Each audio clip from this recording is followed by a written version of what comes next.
Norway. There are nearly 8 today. Over 56% of all 8 billion of us live within cities, and in less than 30 years from now, by 2050, that share is estimated to increase up to 68% of us. And those are just the worldwide figures. In developed countries like the United States, the concentration of people living within cities is even higher at about 83%. While in the Netherlands, it's even higher still at an overwhelming 92% of the population.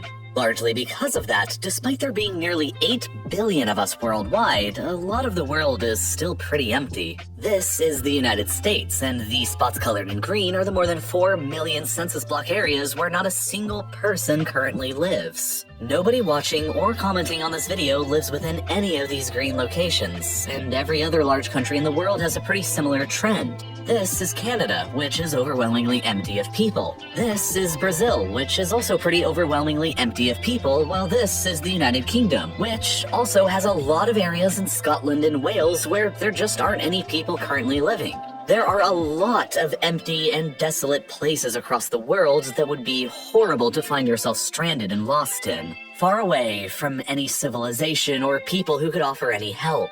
But the absolute worst place on the entire planet to be stranded on, without a doubt, is in Norway. Well, not this part of Norway, but this part, this tiny little island far away from all of us in the South Atlantic, called Bouvet. To say that Bouvet is remote would be a vast understatement. First of all, nobody lives here. It's completely uninhabited. Second of all, it's quite literally the most isolated piece of land anywhere on Earth, meaning that it is the piece of land that is the furthest away from any other land. The nearest other landmass is 1,700 kilometers away to the south. And that's just Antarctica. Besides that, it's 2,250 kilometers away across ocean from the nearest actually inhabited landmass, and that's just the tiny speck that is Tristan da Cunha Island. Population, only 250. Besides that, it's 2,600 kilometers away to the nearest inhabited continent in southern Africa. This means that if you draw out a circle with a radius of 2,000 kilometers with Bouvet Island right in the center, and you were located on Bouvet, you would be the only human within that entire circle. And the circle would have an area roughly equivalent to the entire European continent. Imagine being the only human in Europe. And that's the level of isolation that you feel here alone. And this is all besides the point that Bouvet itself is incredibly tiny. Only 49 square kilometers in total area, which is only about half the size of Disney World in Orlando. But unlike Disney World, 93% of Bouvet is covered by a thick, icy glacier, and temperatures only average throughout the entire year at about -1 Celsius. It is a desolate, empty, isolated, and frozen wasteland in the middle of nowhere that for some reason belongs to Norway. The island is so remote that no human eyes ever even witnessed it until 1739, when a French ship sailed by it on an expedition, but didn't land. Nearly a century went by until another group of humans even saw it again in 1808. This time a British ship, but once again, they failed to actually land. The first 100% confirmed landing on the island took place in 1825, when a group of British sailors landed and claimed it for Great Britain. But then, after they left, nobody came back to visit the island again for another 68 years.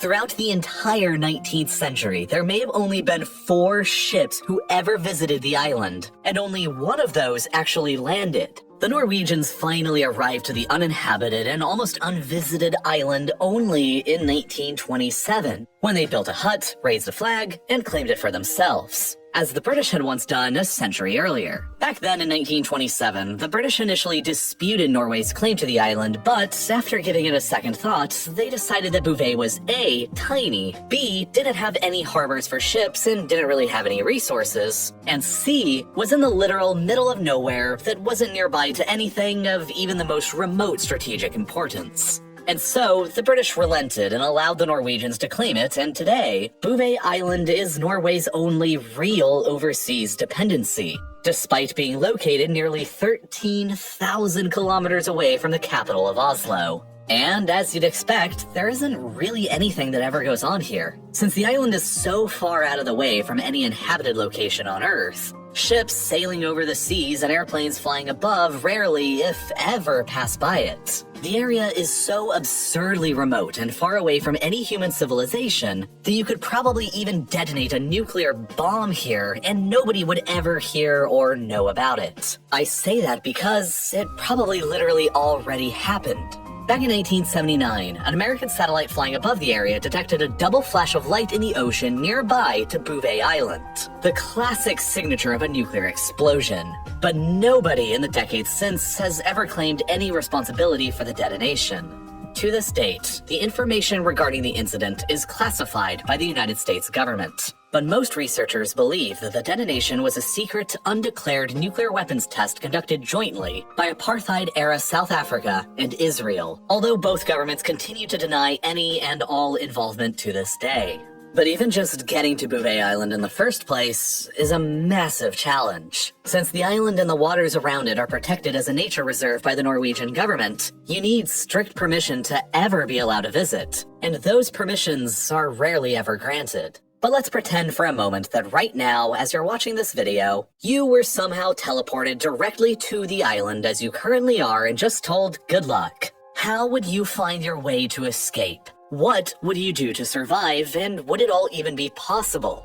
Well, there obviously isn't any cell service or Wi-Fi to be heard of on Bouvet, so your phone's gonna be pointless. With the average temperature being -1 degree Celsius, the first thing you're going to need to do is obviously find warmth. But there aren't any trees and there isn't any wood to build any fires with. And you probably don't even have anything to start a fire with in the first place, so that's going to be difficult. Maybe you think your best option would be to attempt to build a raft or a boat and simply row your way out towards civilization. There are unfortunately multiple problems with this idea. First of all, as mentioned previously, 93% of the island is covered by a glacier, and beneath that glacier is an active volcano. The sides of the island are therefore almost entirely sheer, vertical, icy cliffs, and the island doesn't really have any beaches for you to launch a ship or a raft off of. So even if you do somehow acquire a raft, what are you gonna do? Toss it off a cliff and then jump off the cliff yourself into the freezing Antarctic waters? Further, how are you going to build a raft? Like I said, there aren't any trees on Bouvet Island, and that means there isn't any wood. By some miracle, if you manage to find a perfectly seaworthy raft that somehow washed up on the shoreline, where are you going to even row to? Tristan da Cunha is a tiny island, and the odds of you successfully hitting it are just slim to none.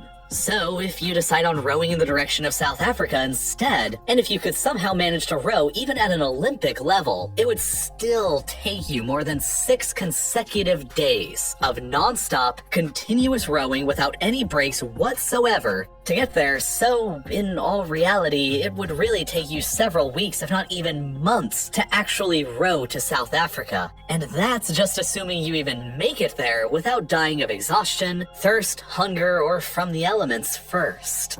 Okay, so escaping on your own from Bouvet is most likely a bad idea and probably not even possible. So what about just bunkering down on the island, surviving, and hopefully just waiting it out until someone else shows up? Well, this strategy probably isn't that much better. The island's harsh, freezing climate has seriously limited the amount of food that's available. The only non-animal life to speak of are restricted to fungi and moss, and they mostly grow in the few and far between snow-free areas of the island. The problem here is that most of the snow-free areas, and therefore most of the fungi and moss, are located on land that is so steep they're subjected frequently to the threats of avalanches. So, good luck not getting crushed or buried. On the flip side though, animal life itself is rather plentiful. The island is one of the most important breeding colonies for several species of penguin, and there are often tens of thousands of them present on the island at a time. There are hundreds of thousands of other bird species present, and tens of thousands of seals as well. So if you can master hunting and are okay with eating birds or seals, you can have plenty of food to survive off of.